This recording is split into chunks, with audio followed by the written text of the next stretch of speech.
I'm sure you already seen a bunch of a7S3 videos, but you haven't seen mine yet.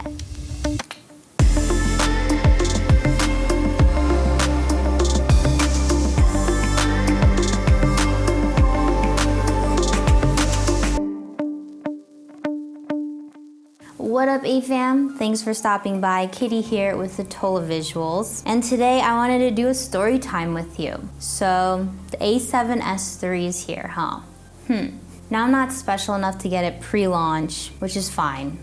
I'm not mad. I am mad that I sold my a7S2 so early, like early, before the 6500 even came out.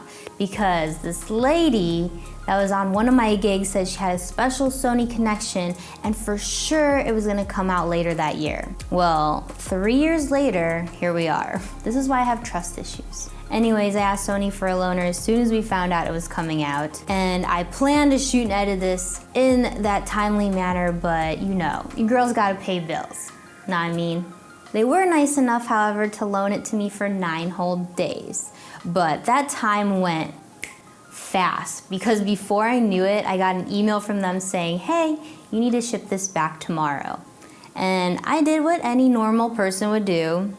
I panicked. I did basic tests, you know, shooting around the house, playing with the buttons and the menus, but none of that footage was good enough for YouTube for my beloved A-fam. Such bad luck?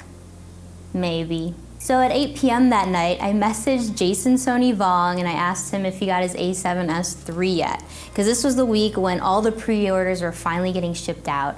And he said he did have it and he didn't shoot anything on it yet. I convinced him somehow to drop everything and go shoot around downtown LA with me that night. And he agreed, shockingly. Yay. I then messaged Josh to see if he also got his camera, which he did. And this night pretty much turned into an unplanned a7S3 welcome party.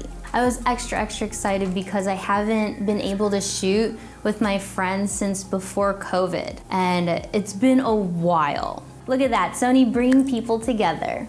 Heart. So I suggested for all of us to meet at the Caltrans District 7 headquarters, which is a bucket list place that I've always wanted to go to because I've seen such epic night shots on Instagram. But for whatever reason, when we walked up there, the lights weren't on. And we even asked the security guy about it and he said they actually haven't been on for a while. So, such bad luck? Maybe. I looked around and found other details to shoot because this still was a very cool place and no one was around. So maybe we did get lucky because the lights were off. I don't know. But let's run that B-roll sequence now.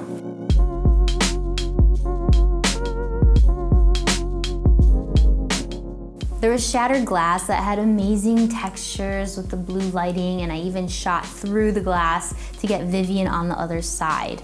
And we also had these little spiffy wrist lights that we were having fun with too. I even brought the gimbal with me. Oh yes, I went all out. And I did some crazy orbitals with everyone doing some different fight poses, and after that, I was exhausted. I'm not gonna lie. I am just out of gimbal shape because it's been so long. After a couple hours, Jason suggested to us that we go to another location that wasn't so far away that had this fountain that he shot at before.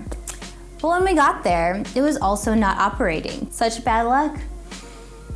Maybe. Time to improvise again. We walked towards the opera and there was fountains there. There's also these really big LED screens that was just lighting the place in different colors. We had just enough time to shoot around there before they had to fence it off for the night.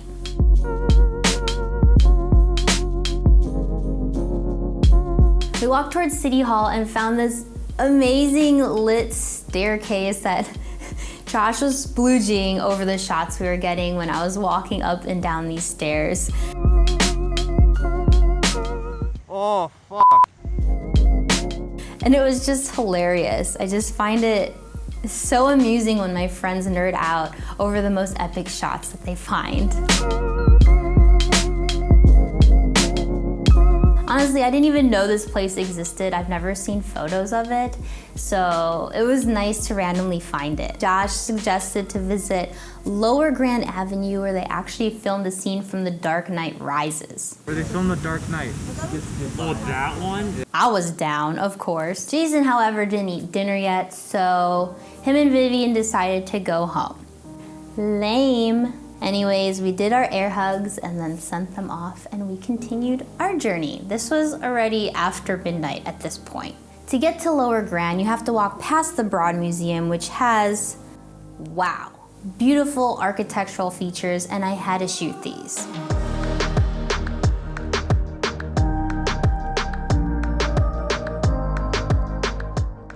As a shooter, I know you guys can relate, you gotta stop every 5 minutes. I always feel bad for people who don't have a camera and understand our world because it just takes me forever to get anywhere. But this is why you have to stay observant and also be flexible with your time on shoot days like this. The fog rolled in perfectly over the cityscape and these construction sites. It was very industrial vibes. And I was noticing all the little details, even like the ants working that night shift. I had to just shoot everything. Eventually, we made it to Lower Grand Avenue, and Brian had his eyeballs open because it was just like a little bit sketchy. You look worried. Are you scared of the city at nighttime? Don't worry, this is where I thrive. I got you. Nothing that Chicago hasn't trained me for. I mean, there's like the dirty puddles and the cracked paint and the people who just talk to themselves, just like, you know, normal things for me. We walked on a little bit and there it was, this beautiful vantage point. Yes, right there. Josh had his solo wheel and I asked him to do some like drift stops like you would on like a snowboard. But yeah. Ooh! Be careful.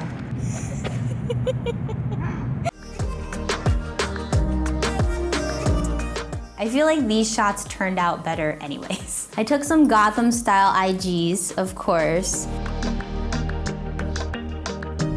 Then we decided to call it a night because this was around like 2 a.m. already. Yes, this shoot was last minute and random and it didn't exactly go our way, but that's not what I remember about it. I remember how much creative fun we had. I remember being with my friends and nerding out about a camera that we waited, wow, years for. I remember visiting new parts of LA that I've never seen because we've just been stuck in quarantine all year. And I remember just being around people, and it was everything. Bad luck isn't always bad because it can create better opportunities for you in the future. And that's what Saeongjima is all about. And I'll leave you with one more story. You ready? A Chinese farmer had a beautiful prize horse, and one day it got out and ran away. And the neighbor said, "Such bad luck." "Maybe," the farmer said. The horse then came back with several wild horses, and the neighbors were like, "Such good luck." "Maybe," the farmer said. His son tried to tame and ride one of the horses, and then he fell off and broke one of his legs. And the neighbors said, "Such bad luck." What did the farmer say? "Maybe." The next day, the military was drafting all the young men for a war, but rejected the farmer's son because of his injury. The neighbors then said, "Such good luck." And the farmer said, "Maybe." All right, see you next time. Done.